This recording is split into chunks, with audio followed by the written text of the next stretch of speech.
तो आज हम एक नया सब्जेक्ट चालू करने जा रहे हैं जो कि बहुत मज़ेदार है और मेरा फेवरेट भी, और शायद ही कोई ऐसा सब्जेक्ट होगा जो आपको इससे आसान मिलेगा।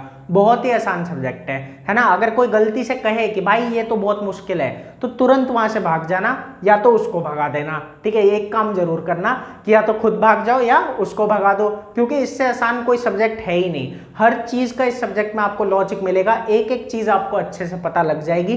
तो अच्छे से देखो, सुनो और समझो। तो बात यह है कि सब्जेक्ट का नाम क्या है, तो बहुत मस्त सा नाम है, ठीक है। देखो क्या नाम है, तो नाम है अकाउंटेंसी। क्या नाम है इसका? अकाउंटेंसी। और मैंने कहा ना कि हर एक चीज का इसके अंदर लॉजिक है। तो बात यह है कि इसका नाम अकाउंटेंसी क्यों है, इसका भी लॉजिक है। तो हम अच्छे से इसको सीखेंगे, ठीक है, लेकिन अगली क्लास में। अभी इस क्लास में मैं आपको कुछ पढ़ाऊंगा नहीं, ये बताऊंगा कि हम पढ़ेंगे क्या, ठीक है। ये हम डिस्कस करेंगे कि हमें आगे पढ़ना क्या है 11th क्लास में और 12th क्लास में भी, ठीक है।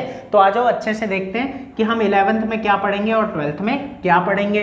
तो देखो एक बात है छोटी सी कि हमने ना बिजनेसेस को, जितने भी बिजनेस होते हैं ना, उन्हें ओनरशिप के बेस पे, मतलब उनका ओनर कौन है उस बेसिस पे कैटेगराइज किया हुआ है। जैसे अगर किसी बिजनेस को एक ही आदमी चला रहा है तो उसे हम कहते हैं सोल प्रोप्राइटरशिप, ठीक है। अगर कुछ मिलके चला रहे हैं लोग तो उसे कहते हैं पार्टनरशिप, ठीक है। अब कंपनी में क्या होता है, शेयर होल्डर होते हैं। एक कंपनी होती है जिसके अंदर शेयर होल्डर है, तो शेयर होल्डर है तो कंपनी हो गई।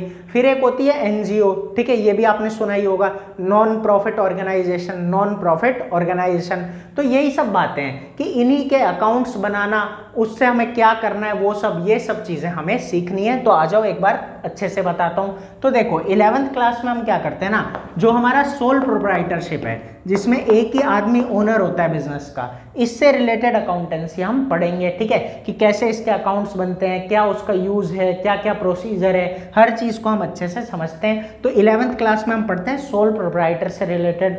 अब आगे जब हम 12th में आते हैं ना, तो 12th में हमारे पास 3 बुक्स होती है। कितनी होती है? 3। वो 3 बुक्स क्या क्या है जरा देखो, कि जो पहली बुक है ना उसमें हम पढ़ते हैं एनपीओ के बारे में, ठीक है, और पार्टनरशिप के बारे में, कि इनके अकाउंट्स कैसे बनते हैं, क्या प्रोसीजर होता है हर चीज का, ये सब हम अच्छे से सीखते हैं। फिर हमारे पास आती है दूसरी बुक, तो इसमें हम सीखते हैं कंपनी के बारे में, कि कंपनी के अकाउंट्स हमें कैसे बनाने हैं, ठीक है, ये चीज आती है। फिर एक तीसरी बुक है, तो तीसरी बुक में हम करते हैं एनालिसिस, कि जो हमने बनाए हैं अकाउंट्स, ठीक है, उनका हम क्या सीखते हैं, एनालिसिस करते हैं, उन्हें एनालाइज करते हैं कि जो हमने बनाया है उसका मतलब क्या है, उसका रिजल्ट क्या है, पूरा का पूरा जो एंड प्रोसीजर है, ठीक है, या एंड रिजल्ट कह सकते हैं, वो ये एनालिसिस पार्ट में आता है। तो बहुत इंपॉर्टेंट है। तो 11th में सोल प्रोप्राइटरशिप, ठीक है, उसके बाद 12th में क्या करना है, एनपीओ, ठीक है, और पार्टनरशिप, पहली बुक, फिर कंपनी के बारे में दूसरी बुक, और फिर उसका एनालिसिस, कि जो भी हमने बनाया है, जो भी हमने लिखा है, उसका क्या मतलब है, वो इंटरप्रेट करना है। तो अब आप हो 11th के स्टूडेंट, ठीक है, तो आपको पढ़ना है सोल प्रोप्राइटर के बारे में। अब बात यह है कि इसके अंदर भी हम क्या क्या करना सीखेंगे।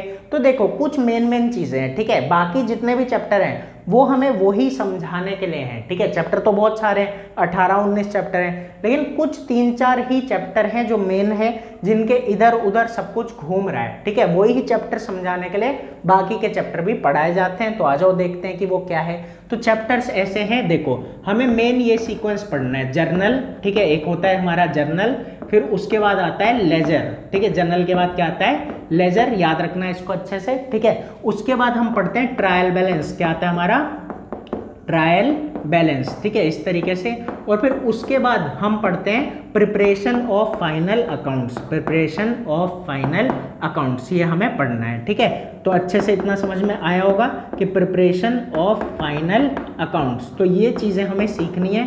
बाकी जितने भी चैप्टर हैं वो इन्हीं के इधर उधर घूमते रहते हैं, ठीक है, जर्नल, लेजर, फिर ट्रायल बैलेंस और फिर प्रिपरेशन ऑफ फाइनल अकाउंट। इसके अंदर हमारी 3 चीजें आती है। देखो क्या आता है, एक होता है हमारा ट्रेडिंग अकाउंट, एक क्या होता है, ट्रेडिंग, फिर एक होता है प्रॉफिट एंड लॉस अकाउंट, ठीक है, प्रॉफिट एंड लॉस अकाउंट, ठीक है, और उसके बाद एक होती है हमारी बैलेंस शीट। तो ये सब चीज़ें हम अच्छे से पढ़ेंगे 11th क्लास के सिलेबस में। ये यहाँ तक हमें अच्छे से बनाना आ जाएगा, किसका, सोल प्रोप्राइटर का।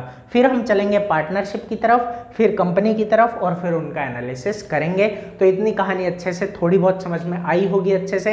अगर कहीं डाउट हो तो मुझे ज़रूर बताओ कमेंट करके, मैं कोशिश करूँगा अच्छे से आपको एक्सप्लेन कर पाऊँ। तो यही चीज़ हमें 11th में पढ़नी है अच्छे से। अगली क्लास से हम पूरे कॉन्सेप्ट चालू करेंगे, अच्छे से उन्हें समझेंगे, पढ़ेंगे और आगे बढ़ेंगे। तो फिर मिलेंगे अगली वीडियो में जो जो इससे भी ज़्यादा मज़ेदार होगी। अभी के लिए इतना ही।